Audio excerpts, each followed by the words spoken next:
sejahtera Bapak Ibu dosen penguji, saya Andreas Bagus Sadewo. Saya mahasiswa PPG 2021 angkatan pertama. Saya menempuh pendidikan PPG di Universitas Negeri Yogyakarta, program studi teknik elektronika. Video yang akan Bapak Ibu saksikan merupakan hasil rekaman uji kinerja saya di SMA Kristen 5 Penabur pada hari Senin tanggal 19 Juli 2021.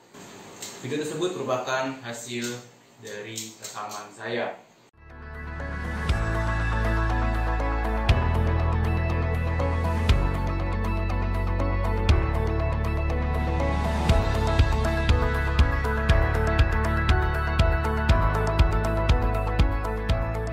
Ya, selamat pagi semua. Bagaimana kabarnya? Oke, hari ini ketemu lagi sama saya di pelajaran prakarya dan kewirausahaan. Konsentrasinya adalah rekayasa. Sebelum memulai pembelajaran, kita berdoa dulu. Saya minta tolong salah satu untuk pimpin dengan doa. Pak Andreas dan juga teman-teman, mari kita bersatu dalam doa. Tuhan Yesus, sekarang kami akan memulai pembelajaran prakarya. Tuhan, tolong berkati agar pembelajaran ini dapat berjalan dengan lancar dari awal hingga akhir ya Tuhan. Tolong bimbing dan temani kami selama pembelajaran ini agar tidak terjadi masalah-masalah yang tidak diinginkan seperti masalah teknis dan sebagainya. Tolong berkati ya Tuhan, dalam nama Tuhan Yesus kami berdoa dan mengucap syukur. Amin. Oke, terima kasih Kak Ros. Ya, silakan di open cam dulu kameranya, diarahin kameranya ke wajah kalian biar saya juga bisa melihat wajah kalian. Kemudian yang tidak ada yang ada kendala dengan kamera mungkin bisa chat ke saya. Saya akan presensi dulu. Di sini seharusnya ada 33, tapi satu peserta nih kurang hadir ya. Oke, adakah yang bermasalah, Christopher, yang hari ini tidak hadir? Felisa ada kendala wifi Pak. Oke, kendala wifi ya. Ya, berarti semuanya hadir. Letitia nih, chat saya katanya kameranya tidak aktif. Oke, nah di pembelajaran sebelumnya kita sudah belajar tentang dasar teori tentang Arduino, gitu ya. Di buku kalian juga sebenarnya udah ada tentang Arduino. Mungkin ada yang mau ditanyakan dulu untuk Arduino ini? Mau nanya boleh Pak? Oke, silakan Kak Ros. Kan waktu itu dibilang kalau Arduino ini kan jenisnya banyak Pak. Ada yang Nano, ada Uno, ada juga Mega. Saya masih agak bingung Pak, cara nentuin jenis Arduino yang bakal kita gunain tuh gimana Pak? Oke, ini emang banyak sih jenis Arduino.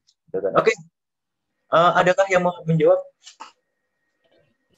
Saya mau Pak. Oke, silakan Christopher. Kalau menurut saya sih untuk menentukan jenis Arduino yang digunakan itu sesuai kebutuhan aja. Jadi gampangnya itu disesuaikan sama jumlah pin yang bakal digunakan. Oke, tepat sekali. Jadi memang kalau untuk pemilihan Arduino mau pakai yang mana yang cocok gitu kan, tinggal kita sesuaikan aja. Kita mau pakai fungsinya itu nanti mau pakai apa nih? Proyek yang besar, yang kompleks, atau yang cuma sederhana aja. Gampang ya, seperti yang dibilang sama Christopher tadi gitu kan. Pin yang mau kalian gunain itu berapa pin sih? Kalau misalkan pinnya sedikit, nggak terlalu banyak, ya pakai aja yang standar gitu. Pakai yang Arduino Uno, ya kan. Kalau misalkan yang kompleks, yang pinnya banyak, ya bisa pakai Arduino Mega, gitu ya. Tapi kalau misalkan sistemnya sangat kompleks dan kecil, kita bisa pakai Arduino Nano. Oke, itu sudah jelas terus. Jelas Pak. Oke, nah kalau gitu saya tes dulu gitu kan. Di pertemuan lalu kan saya udah bilang nih untuk pelajarin tentang dasar-dasar teori Arduino gitu ya. Bener kan? Nah, saya mau tes dulu kalian udah beneran belajar apa belum nih.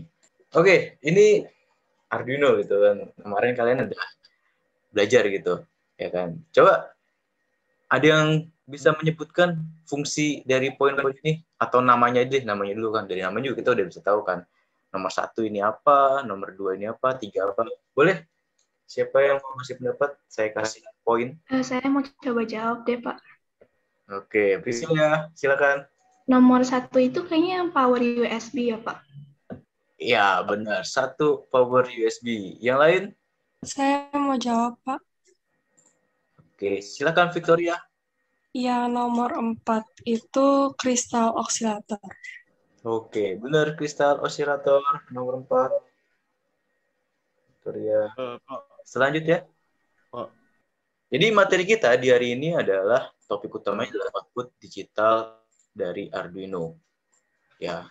Nah, kompetensi dasarnya yang saya gunakan ini dari 3.13, yaitu menerapkan perintah untuk mengakses input dan output digital.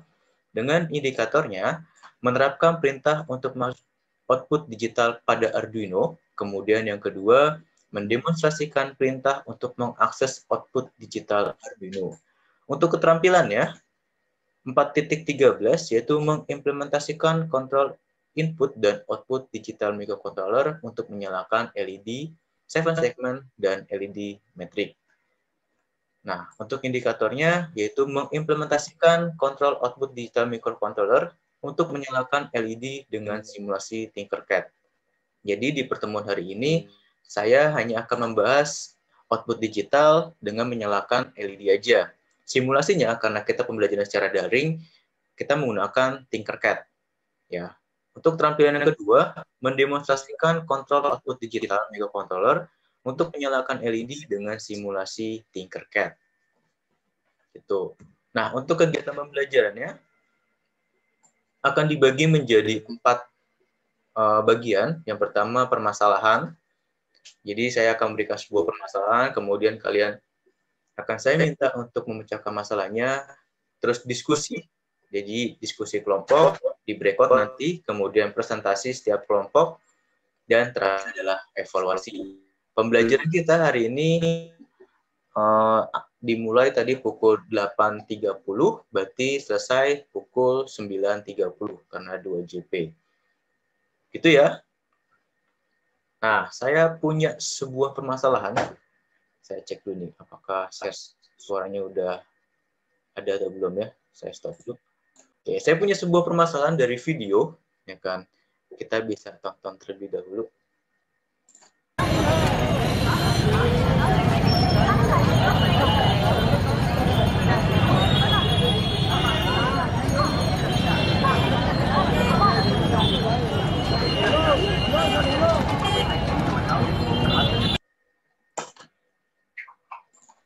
Oke, itu cuplikan salah satu keadaan lalu lintas di India, gitu kan, di India.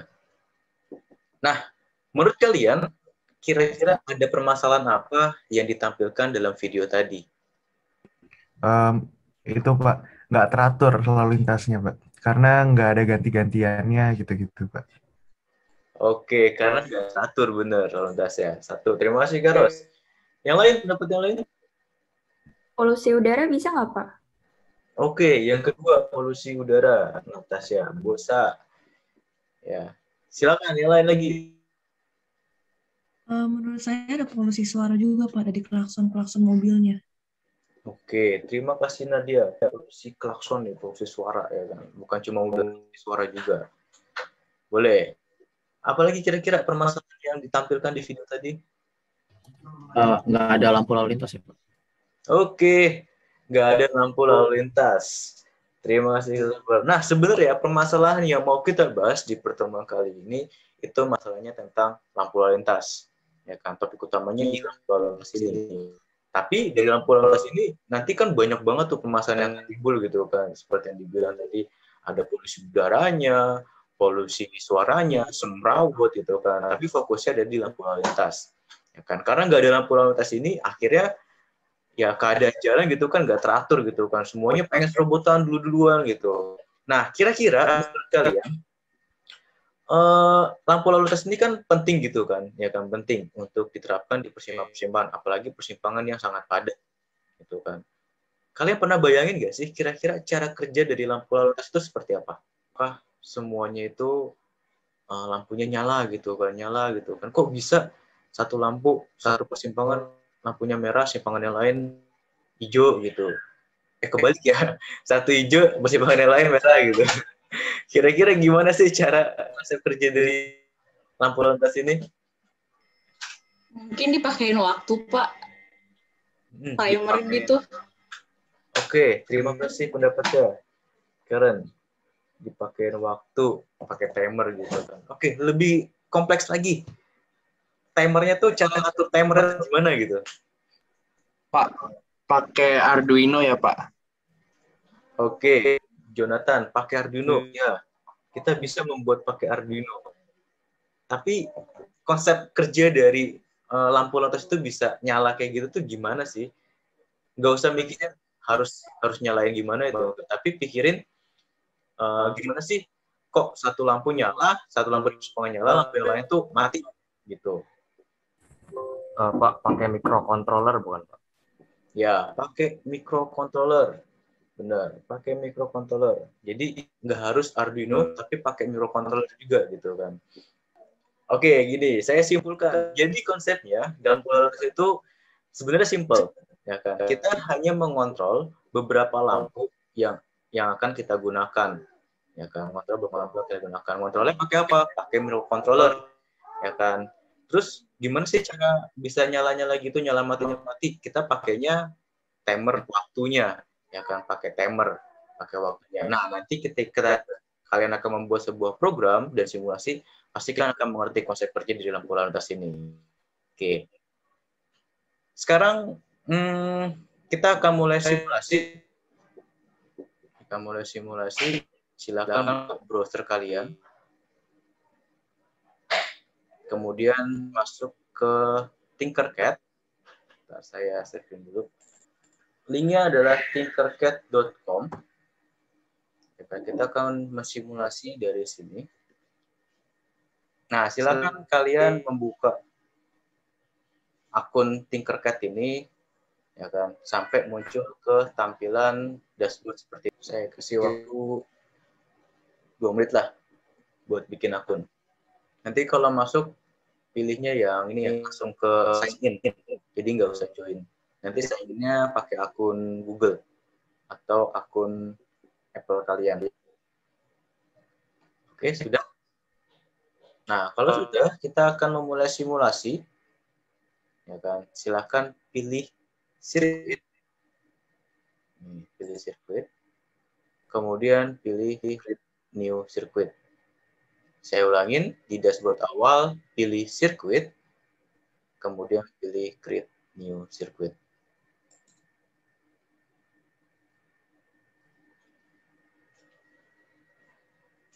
Oke ya. Nah, nanti akan muncul tampilan seperti ini. Silakan kalian mengeksplor dulu, ya kan, cara pengguna di Tinkercad ini. Contohnya ini buat apa, terus yang ini buat apa, terus cara masukin komponen bagaimana, cara memilih komponen bagaimana, cara membuat program atau menulis program di sini tuh gimana. Nah, silakan kalian explore dulu. Saya beri waktu 5 menit. Ya, 5 menit untuk explore ini. Oke, sudah 5 menit. Saya harap kalian sudah selesai untuk mengeksplor ya. Ya, silakan siapa yang mau sharing apa yang kalian dapat setelah mengeksplor. Gimana cara milih komponen, naruh komponen, atau fungsi-fungsi dari halaman jendela ini. Boleh, silakan siapa saja. Masih dikit sih, Pak, tapi belum nemu semuanya. Oke, gak apa-apa, Keros. Satu aja gitu. Apa yang kamu dapat, Keros? Tadi kan pas saya cari-cari yang di kanan-kanan itu buat buat ngambil komponen-komponennya gitu kan, Pak. Jadi semua komponen ada di sini. Terus juga kalau di yang kalau yang itu tuh bisa buat milih jenis komponennya gitu, Pak, kayak apa? Daftar library-nya gitu, Pak. Yang komponen. Aduh, saya notit ya, Pak. Kalau yang ini. Oh ya. Itu yang buat kayak daftar komponen. Apa library komponen gitu buat milih. Oke, ya. Terus yang ini itu daftar komponennya gitu, Pak. Nah, kalau yang ini kayak biasa itu, Pak, undo redo doang. Oke. Sip. 3 ya berarti ya. Udah dapat 3. Iya, Pak. Yang lainnya mungkin melengkapi. Pak yang ada tulisan kode yang di situ Pak itu buat membuat programnya gitu. Iya, di situ. Iya. Oke, Karen. Setelah ini kalian akan saya masukkan ke dalam breakout, kemudian kalian akan berdiskusi gimana sih cara menyalakan sebuah LED gitu kan. Gimana cara menyalakan 2 buah LED. Jadi nanti silahkan kalian buka LKPD yang sudah yang sudah saya kirimkan di Google Classroom. Kemudian silahkan kalian buka LKPD-nya. Nah, nanti silahkan diskusikan di kelompok, ya diskusikan di kelompok yang nomor 3. Nih, nomor 3. Jadi gimana caranya kalian mengontrol Arduino ini biar bisa menyalakan 1 buah lampu. Ini ya. Jadi nyala, mati. Silakan dikerjakan secara kelompok. Nanti akan saya buatkan di breakout. Kemudian program atau hasil diskusinya dituliskan di dalam LKPD ini. Setelah itu nanti dikumpulkan di Google Classroom di tempat yang sudah saya sediakan. Pak, mau nanya boleh, Pak? Silakan, Keros. Berarti kita bikin kodenya ya, Pak? Ya, benar. Oke. Ya, bikin kodenya. Rangkaiannya juga dibikin, tapi ya, diskusiin kodenya gimana, rangkaiannya gimana. Nanti setelah diskusi, saya kasih waktu untuk diskusinya cuma 10 menit.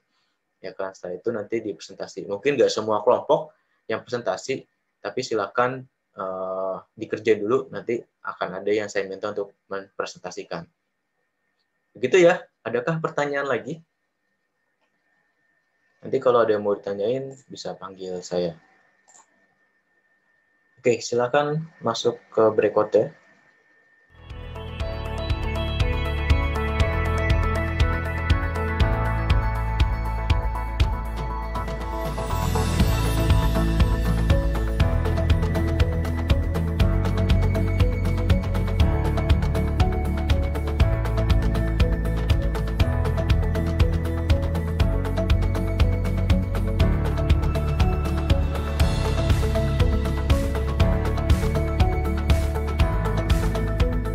Oke, semua udah kembali ke ruang utama ya. Semoga sih semua udah selesai gitu kan.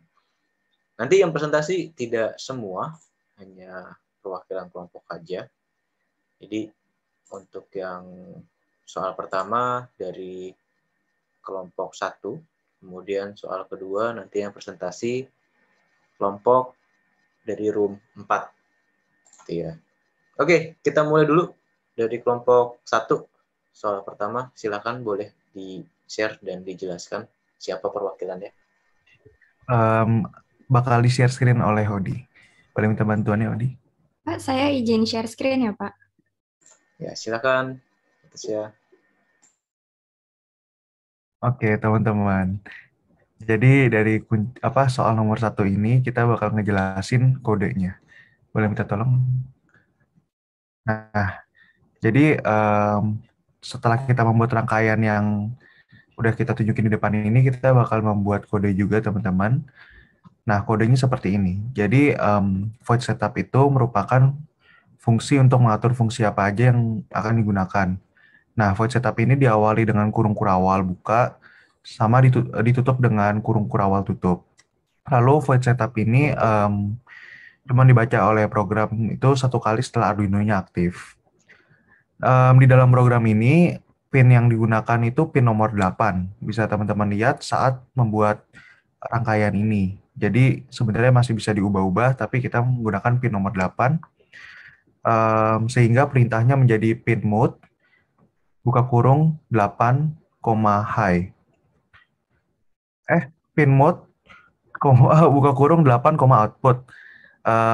Untuk perintahnya ini tuh perlu diperhatikan huruf besar sama kecilnya. Terus void loop ini berfungsi untuk pembacaan program utama yang digunakan. Sistem akan terus membaca bagian ini terus-menerus selama Arduino-nya masih terhubung dengan sumber tegangan. Lalu kalau teman-teman lihat, nanti saat kita start simulation itu lampunya bakal berkedip. Nah, lampu LED berkedip ini dengan cara memberikan tegangan pada LED secara bergantian.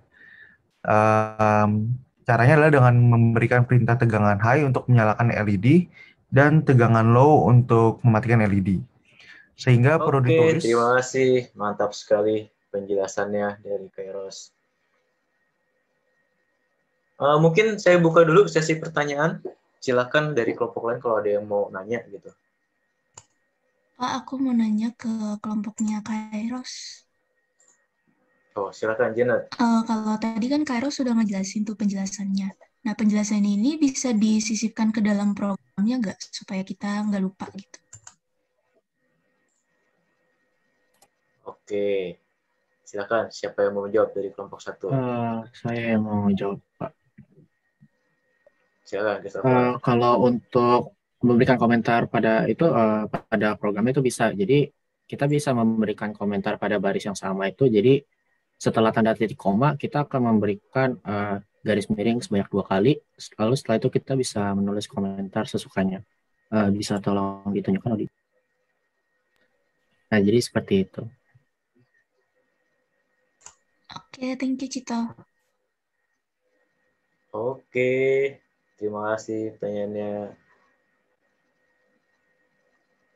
Ada lagi pertanyaan?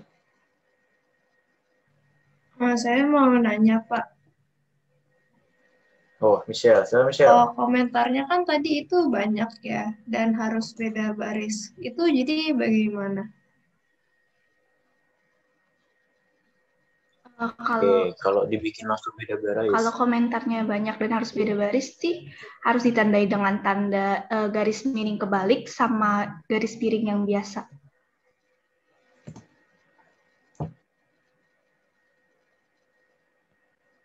Langsung dicontohin terus. Iya, kayak gitu.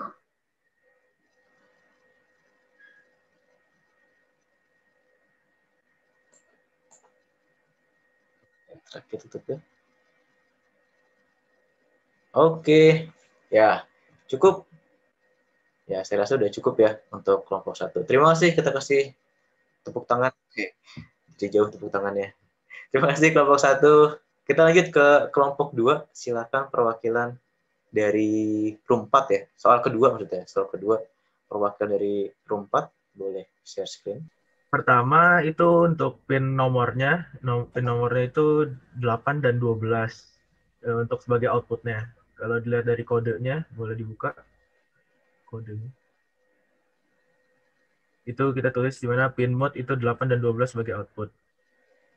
Terus untuk menyalakan dua LED itu untuk bergantian, konsepnya itu cuma dikasih dari 8 sampai 12 itu diselang-seling high sama low. Jadi pas digital write yang pertama itu 8-nya yang high, di kedua itu yang low, dan sebaliknya juga untuk 12, yang pertamanya itu low, yang keduanya itu high. Dengan tegangan itu berbeda, itu akan ada waktu yang berselang-seling mereka akan berganti nyala mati.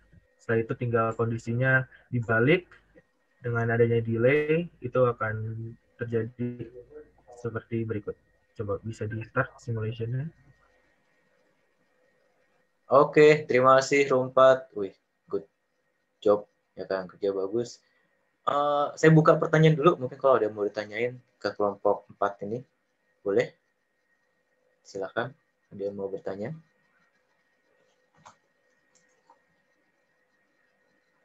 Boleh nih Pak, boleh nanya Pak. Di balik Kairos. Oke, silakan Kairos. Baik, penasaran banget Pak soalnya. Kan kalau misalnya kita nulis program ini kan kita bisa aja ngelakuin kesalahan ya Pak. Karena kan kita bisa aja mungkin typo atau nggak fokus gitu. Ada nggak sih cara cepat biar kita tahu kalau kita ada kesalahan di penulisan program kita gitu? Oke, wah pertanyaannya keren tuh. Silakan dijawab kelompok 4. Gimana sih caranya biar cepat gitu tahu salahnya gitu?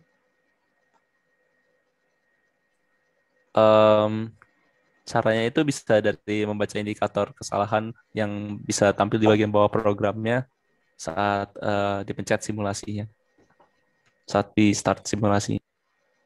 Oke, terima kasih ke jawabannya. Ya, udah jelas ya Kairos ya. Nanti saya jelasin lagi di belakang.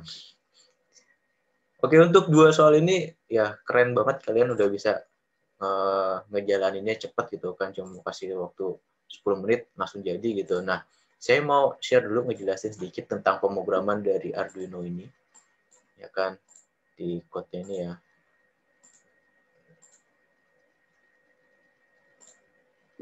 Oke, jadi dalam penulisan Arduino itu sebenarnya hal pertama yang kalian perhatikan adalah dua fungsi. Yang pertama adalah void setup dan yang kedua adalah void loop. Void setup ini dia hanya dibaca satu kali dalam program. Ya, jadi cuma dibaca satu kali dalam program. Fungsinya buat apa? Fungsinya untuk mendeskripsikan fungsi-fungsi apa aja atau pin-pin apa aja yang mau kita gunain. Contohnya di sini kan kita pakai pin nomor 12. Kalau saya pakainya pin 12 ya. Tadi kalau kalian kan 8. Berarti di sini kita tuliskan pin 12, kemudian gunanya untuk apa? Karena kita mau menyalakan LED, berarti kita gunakan sebagai output. Oke, kalau nggak ada pertanyaan lagi, bisakah kalian membuat kesimpulan dari pertemuan hari ini tentang pemrograman, gimana cara melakukan pemrograman, apa aja harus diperhatiin di pemrograman. Nah, kira-kira kesimpulannya apa nih pertemuan hari ini? Silakan, kalau ada yang memberikan kesimpulan, saya kasih poinnya agak gede. Langsung 3 poin. Siapa yang mau memberikan pendapat?